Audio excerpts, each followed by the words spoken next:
You've been diagnosed with fecal incontinence. So fecal incontinence is a diagnosis that, of course, nobody wants. It is incredibly embarrassing because not only is it like urinary incontinence where you have a dampness, in this case there's also more of the odor that's associated with it that really creates more of that social isolation, and so we really want to try and help people that are suffering with that to make them be able to do the things that they want to do. So when it comes to fecal incontinence, again, there's multiple different things that can be causing it, and so you want to start with your primary care provider to see what it is that could be causing it. For some people, they only have the fecal incontinence when they have liquid or looser stools.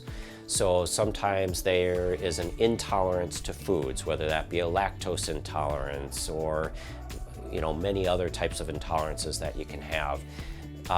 And so sometimes looking just at the dietary intake to see how we can make the stool be a little bit more firm is helpful. Probably one of the things that we almost always recommend is increasing somebody's fiber. Fiber is this magical substance because in people that have constipation, fiber pulls more water into their colon to soften the stool.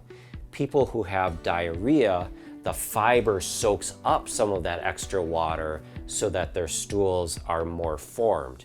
So in both cases, fiber is probably one of our biggest go-to things. So Metamucil, Benefiber, whole grain cereals, those types of things are all oatmeal, things that you may want to consider to try and help increase your fiber content.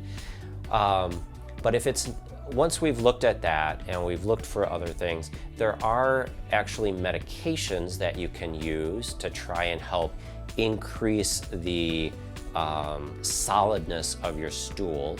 So think of something like Imodium.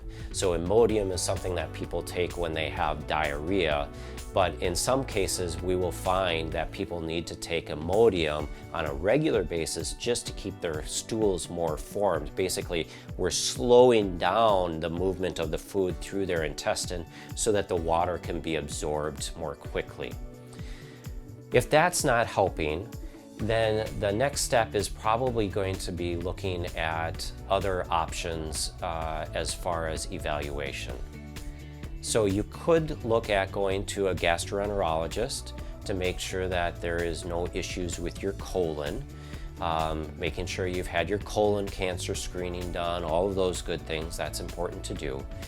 But one of the other things that they have found is something that I talked about with urge incontinence as well, and that's the inner stim.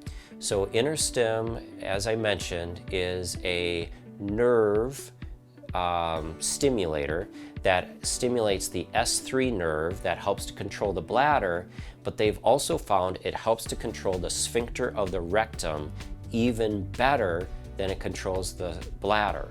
So we see a significant, like 90% improvement in patients with fecal incontinence with the use of the inner stim. And again, that's one of those things that you can take it for a test drive.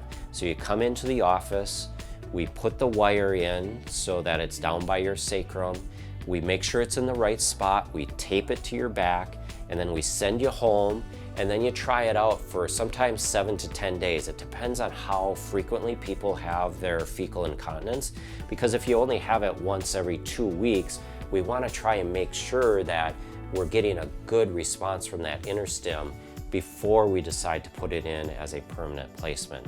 But then if it does work, we put it in as a permanent placement, and then people tell me that it just completely changes their life because they don't have to worry about using sanitary products, bringing a change of underwear to work with them all the time, and having wet wipes always on hand. So it really is a life-changing event. So it's one of those things that I would strongly encourage you to bring up to your primary care provider, talk about it. Talk about it, talk about it. If you don't talk about it, we can't help you.